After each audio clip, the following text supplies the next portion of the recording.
Hi hello guys, welcome to mini vlog. இன்னைக்கு பார்த்தீங்கன்னா ஜெனிக்ஸோட டே 3. So அதனால பார்த்தீங்கன்னா காலையிலே 11 மாடி ஏறி அட்டன்ஸ் கொடுத்துட்டு கீழே வந்தாச்சு. இது எல்லாமே நம்ம பண்றது அட்டன்ஸ்க்காக மட்டும்தான். அட்டன்ஸ் இல்லைனா மைரா கூட மதிக்க மாட்டானுங்க. அதுக்கப்புறம் எங்க காலேஜில் பார்த்தீங்கன்னா புதுசாக அருவி திறந்து விட்டுருக்கோம். இதுதான் எங்க அருவி. அதுக்கப்புறம் நானும் என் ஃப்ரெண்டும் டே 1ல நடந்த மாதிரி சம்பவம் ஆயிடக்கூடாதுன்னு சொல்லிட்டு டேரக்டா ஸ்டேஜ் 2K போயாச்சு. நல்ல வேலை சீக்கிரம் வந்து 2 இடத்த பிடிச்சாச்சு. இன்னைக்கு காம்படிஷன் பார்த்தீங்கன்னா ஃபோக் குரூப் டான்ஸ். அதுக்கப்புறம் வழக்கம் போல அக்கா பிளேட போட ஆரம்பிச்சிட்டாங்க. அதுக்கப்புறம் ஈவென்ட் ஸ்டார்ட் ஆக போகுதுன்னு சொல்லிட்டு 1 மணி நேரம் ஓட்டிட்டாங்க.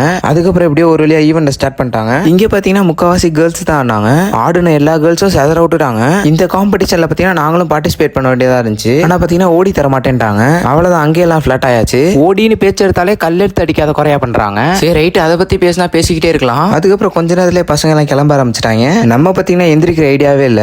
4:30 வரை இங்க தான் டேரா போட்டாகணும். அதனால மூடிக்கிட்டு இருந்த இடத்துல இருந்துட்டோம். இதுல வெளியில வேற எகிரி குதிக்க பார்த்தா அவ்வளவுதான், சோலி முடிஞ்சு. தனித்தனியா பாட்டா பிரிச்சு எடுத்துருவாங்க மூஞ்சு கை கால்லாம். அதுவும் இல்லாம வெளியில இருந்து வேற 30 பவுன்சர்ஸ் கிட்ட இறக்கிருக்காங்க. மாட்டினா மண்ட கசாயம் தான். அதுக்கப்புறம் லாஸ்டா சீஃப் கெஸ்டே ஆட விட்டாச்சு. அவ்வளவுதான், அதோட அன்னையோட ஈவெண்ட் முடிஞ்சு. அதுக்கப்புறம் ஃபுல்லா டிஜே தான். டிஜேக்கு போறதுக்கு எல்லாம் எனர்ஜி ஏத்திட்டு போகணும்னு சாப்பிட வந்தாச்சு. எப்படியும் அங்க போய் நான் ஆட மாட்டேன், இருந்தாலும் பசிக்குது, என்ன பண்றது, சாப்பிட்டு தான் ஆகணும். அதுக்கப்புறம் பிரியாணின்ற பேர்ல ஏதோ ஒன்று கொடுத்தாங்க, அதை சாப்பிட்டாச்சு. சீஃப் கெஸ்டா KPI பாலா அப்புறம் இன்னும் 2 பேர் யாரையோ கூப்பிட்டுருந்தாங்க. அவங்கள பார்த்தீங்கன்னா கண்ணுல கூட காட்டல, வந்து தலையை காமிச்சிட்டு பேமெண்ட் மட்டும் வாங்கிட்டு போயிட்டாங்க போல. அவ்வளவுதான், டே 2 ஒட்டிட்டு போயிருச்சு. அதுக்கப்புறம் டிஜேக்கு வந்தாச்சு. எல்லா காலேஜ்லயும் பாத்தீங்கன்னா நார்மல் டேஸ்ல காலேஜ் கழுவி ஊத்துறது, இதே கல்ச்சரல் ஷோ தான் தன்னே மறந்து ஆடிட்டு இருப்பானுங்க. இது எல்லா காலேஜ்லயும் காமனான ஒரு விஷயம் தான். எனக்கு பாத்தீங்கன்னா கொஞ்ச நேரத்திலே மண்டை காய ஆரம்பிச்சிருச்சு. நல்ல வேலை கரெக்ட் டைமிங்க்கு பஸ் விட ஆரம்பிச்சிட்டாங்க. இதுல பாத்தீங்கன்னா என் பஸ் தேடணும், அதான் எரிச்சலான விஷயம். அதுக்கப்புறம் எப்படியோ பஸ் தேடி உள்ள போய் உட்காந்தாச்சு. ஸோ கைஸ், அவ்வளோ அந்த வீடியோ. டே 2 முடிஞ்சு, வீடியோ முடிஞ்சு. டே 3ல பார்க்கலாம்.